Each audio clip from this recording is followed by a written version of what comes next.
Hello and welcome back. Today, let's make a Ruben. In fact, let's make two. We're going to do a quick and easy Ruben first, which is going to be super easy, and then we're going to go make something slightly more involved.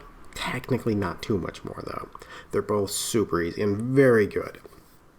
So the thing I want to focus on today is a moisture barrier. In sandwiches, you really always have to have one, almost always. And in this one, we're going to use Thousand Island and Russian dressing. So let's get on with the first quick and easy one, and I'll tell you about the moisture barrier while we make it. Alright, for our first Ruben, the easy one, we're going to be using pastrami instead of corned beef this time. We're going to actually do both of which are acceptable. The pastrami is just not as traditional. Swiss for our cheese, sauerkraut, Thousand Island, and the traditional marble rye. So, getting started, we can just take our Thousand Island, which is our moisture barrier. And this is what I wanted to talk about anyway, which is that each sandwich you'll see people use mayonnaise all the time, there's a moisture barrier. That's what that is acting as. It's making sure that the bread does not get soaked with your ingredients from like this, or sometimes your meats will be wet.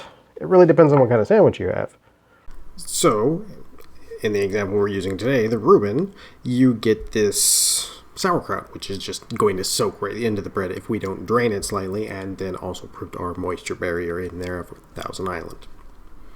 So once we have our nice layer here, just set that over here. All right, and our next ingredient is the pastrami. Now I'm just gonna kind of drag that out and make sure it's clumped so it's not laying flat, because if it lays flat, it's not gonna be quite as good. So that is followed by our sauerkraut. We have drained the sauerkraut just a bit, just to make sure it's not too wet.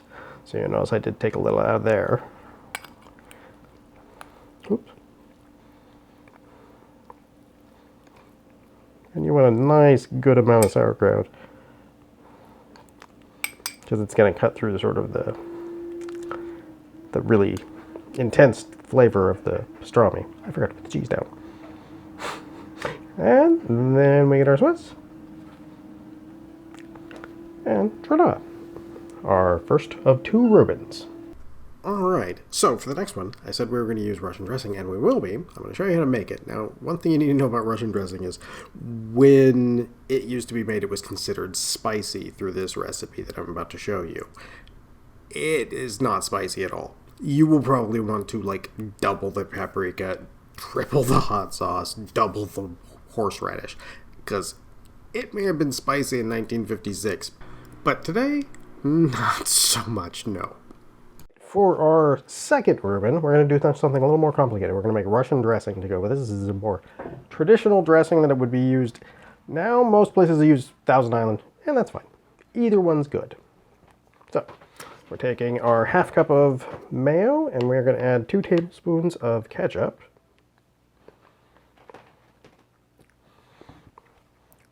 Two teaspoons horseradish. You can use ground horseradish, but the jarred stuff is 1,000 times easier.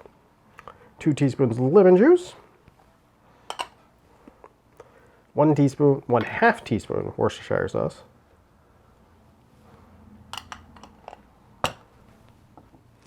1/2 teaspoon Louisiana style hot sauce. Any hot sauce works.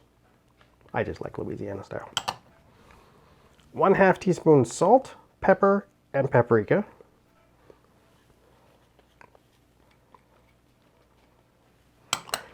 And finally, minced onions that have been rehydrated from the dehydrated version. The reason I use that is 2 reasons. 1, I didn't want to cut up an entire onion just to make a dressing. And 2, the minced onions that have been rehydrated, similar to McDonald's onions they have on their burgers, which are done the same way, they'll actually hold their firmness in the sauce for longer. So it means that the sauce will still have a little bit more texture to it at about 2 weeks.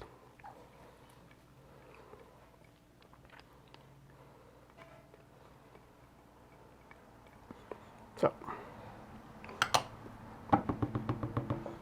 once we have that, I'm just going to mix that up.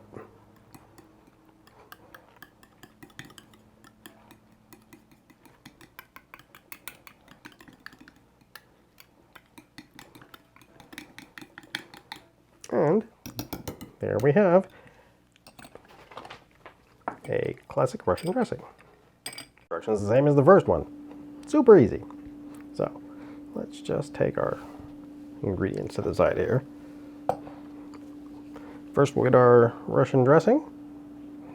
This is going to be a little bit different. This is basically been supplanted by Thousand Island in pretty much all applications. Just people prefer the Thousand Island being a little sweeter, a little more pickly, I guess I would say. So it's general preference. I mean, it's not like people just, said one day, no, we don't want to make them anymore like that. No, it's people really did kind of go, Thousand Island's better. So let's lay out our corned beef, and then we will lay out our sauerkraut. And of course, I should have mentioned this in the first one we made. But the reason I'm putting the sauerkraut in between the meat and the cheese is it also keeps one more layer between our bread getting soggy and our bread not getting soggy, preferably.